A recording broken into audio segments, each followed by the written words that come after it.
I decided to cut this piece out because I was just rambling on about the difference between my iPhone 8 and my iPhone 11. So I cut it. I like the iPhone 8. It's bomb. Clarity is good. But my iPhone 11, y'all, it's picking up all my grays. All my grays. And it's really picking up this beautiful color. Lips. Love it. The 8, the color is bright. Now, yep, still rambling. I talk too much. I know that you can, on your camera, you can make things a little bit brighter and you can adjust. So, wow, you can really see my weight loss. I haven't been fasting that long, but I'm used to seeing that, that little double chin on the side when I start picking up weight. But anyway, you can definitely see the difference in the camera too. The color of my lips. You guys notice the color of my lips. This is the 8, and this is the 11. All right, so I have finally stopped swelling. Finally, this is what I am looking like. I hope you guys enjoy my little jokes in my video. I mean, I like to have fun. What is life if you can't laugh at yourself? Gotta be able to laugh at yourself. Now that I have stopped swelling so much, see, I got on my little LBD.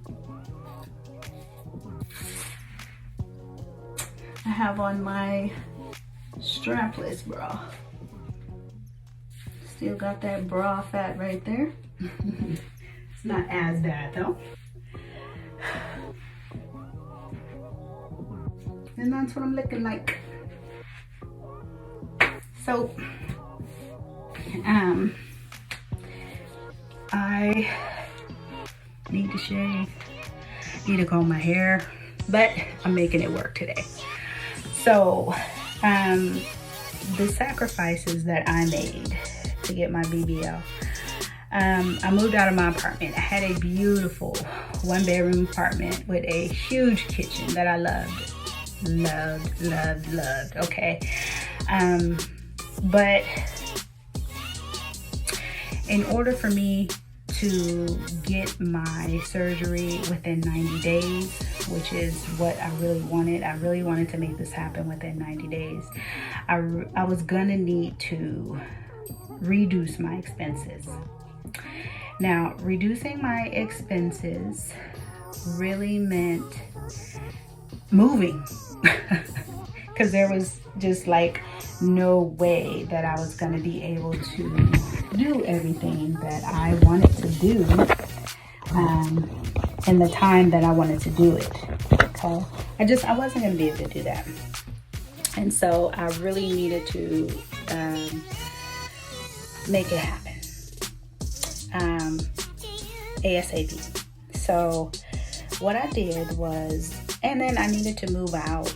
I needed to make sure that I was going to be with someone that was going to be able to, help me take care of myself. I really needed to make sure that I was going to be in the surroundings and with people that were going to be able to help me after my surgery, because I needed to recover. I wasn't going to be able to do everything for myself. And it was really important that, I had family and friends to do that. So I moved and I came to live with my daughter so that my daughter could help to take care of me during my recovery process. So, oh man, I had to pack up everything and move everything out all by myself. Not really all by myself. I did have help, but I had help to move, not to pack up and do all of that stuff. Now, I couldn't skip a beat on my income, so I never stopped working. I was working from home, which made it a little bit easier. Overnight, I worked graveyard, sometimes, and then sometimes I just got up. I actually work my own hours, so sometimes I just work late and, got up late, filled in the hours with sleep. I worked for a company from home where I could choose my own hours. I could decide when to work and when I didn't want to work. It was pretty much up to me. But once I scheduled, I'd have to actually work. So, you can't just say, okay, I don't want to work right now and, don't go in. You have to be a woman or a man of your word. If you decide you're going to work, you got to work. So I did that, and it was good. It afforded me to be able to pay for my surgery within 3 months, pay for my recovery home, also my plane ticket, still pay the bills that I needed to pay, because, that was just, rent was just maybe 1 or 2 bills, that was just rent. I still have bills. So I made those sacrifices. So the moral of the story and the point that I'm making is that if you really want something bad enough, you have to be able to and willing to, sacrifice. Now, I gave up my privacy, people are going to talk, so people had stuff to say. I got evicted and, ooh, what's happened with her and all of this stuff. I was doing pretty well, so pretty good for myself, by myself. I didn't have to have a spouse or anybody to help me do anything. So, there was a lot of talk when I moved out. But I didn't care. I sacrificed that. I didn't care about, what people thought and what people were going to say, because, I really knew that I was doing this for a reason. And I knew the real reason, not what everybody was saying, but the real reason. So it's worth it. It was worth it. It was worth it. If I could do it all over again, I would have done the same thing. I would have tried to do it sooner, if I could have, instead of waiting so long.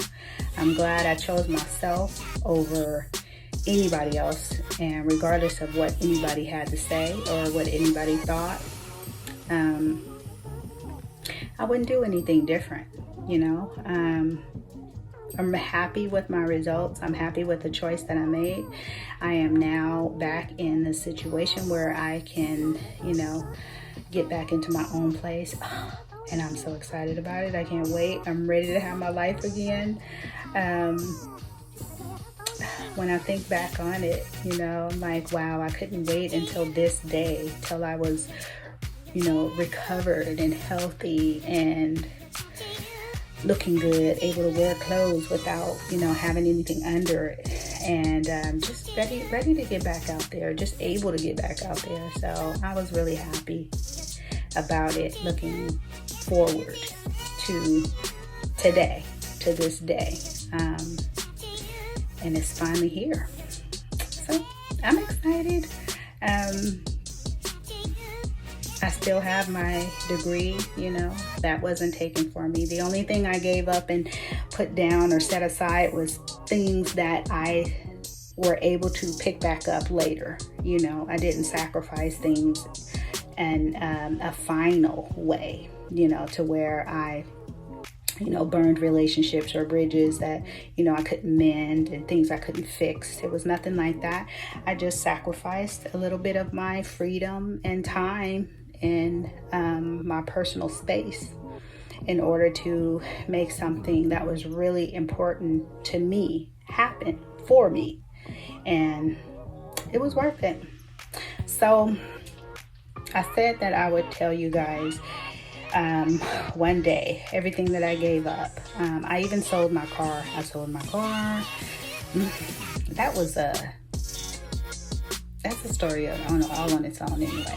But anyway, I gave up an opportunity that I had with someone to have a secure relationship. I kind of risked my relationship by, doing this. I risked a lot, you know, in the past, even doing this YouTube and putting myself out there like that. This is risky. This is risky in so many ways. And I don't know, it may have even cost me a relationship / friendship, but I really don't care.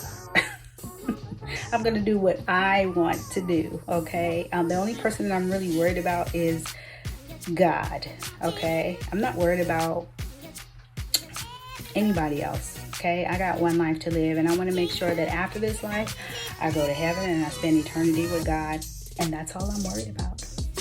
That's it. I'm not worried about anything else, anybody else, okay? So anyway,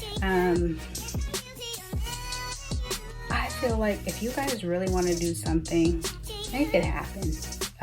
You'll have to sacrifice, of course, but you don't want to get old or be laying on your deathbed thinking or saying to yourself, I wish I would have done this, or I wish I could have done this differently, or I wish I would have known whether or not this would have worked out, or that would have worked out, or how this would have worked out. You know, don't go to your deathbed having any type of regrets, as little regrets as possible, I should say, because we're all going to have regrets, but just try to have as little regrets as possible, because what are you afraid of? Worst thing that can happen is that you can fail and then you live to, you know, start again or try again. That's just one way in that failure that you know you can't make it happen. Try another way, you know. Hey, one down.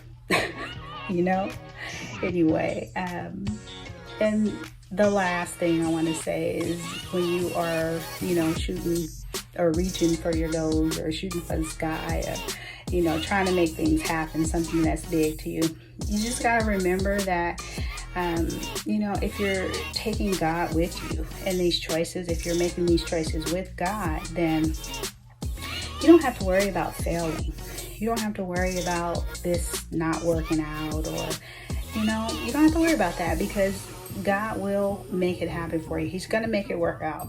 You know, you don't have to worry about dropping the ball. You know, if you pray before you do everything and you keep God in your life, then He's going to make it work for you. You don't have to worry about it. So as you guys know, my next step is a breast reduction. Gotta get these babies down. I cannot go on with this like this. No. And I'm still on the fence, but I think I am gonna get a tummy tuck. I mean, like I always say, why not, right? So, I just wanted to come on here. I'm trying to think, was there anything else that I forgot? The other thing that I did, which was sort of a sacrifice, I went to school and I got a degree for computer networking. I kind of sacrificed my education and my degree just for a minute, because my degree hasn't gone anywhere. I still have a degree. But I sacrificed that type of work and the experience and the longevity that I would have gotten in just staying in that field and working for my BBL, because I knew that this was more important to me and that I can still make money, you know. I am Nicole. I make Nicole. You know, my degree doesn't make me who I am. So, you know, it was worth it. I'm kind of paying for it a little bit now, because during that time, now I have people who are wanting to hire me. And, you know, I have to say, I never stopped working. So, you know, I do have the work experience, but just not in that field, not in my computer networking field. So they're kind of like, well, what were you doing? You know? So I kind of have to explain that. So that's the only part. And I still don't regret it. It's still worth it.